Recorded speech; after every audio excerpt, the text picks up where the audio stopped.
პირველი გენეტიკური ინფორმაცია საქართველოს ქვის ხანის ძეგლებიდან საერთაშორისო სამეცნიერო ჟურნალი Nature Communication საქართველოს ზედა პალეოლითური ხანის ძეგლებზე ჩატარებული უახლესი გენეტიკური კვლევის შესახებ სტატიას აქვეყნებს.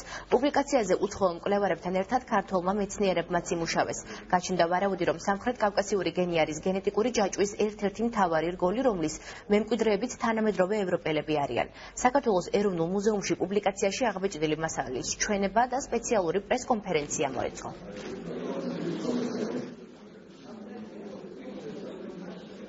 ეს არის საერთაშორისო კვლევების შედეგი, რომელმაც აჩვენა უძველესი გენეტიკური ინფორმაცია საქართველოს ტერიტორიიდან. დღემდე ესეთი ძველი არაფერი არ ჰქონდა, ეს არის 13,000 წლის.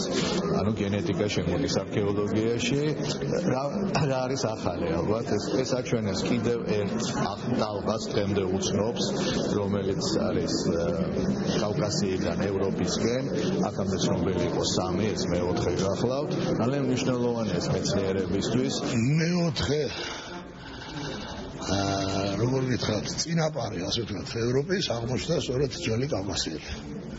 აქედან წასული ჯერ 45,000 წლის წინამდელი ტალღით, შემდგომ 25,000 წლის წინამდელი ტალღით და მისი გენომის ნაერი აღმოჩენილა შვეიცარიაში.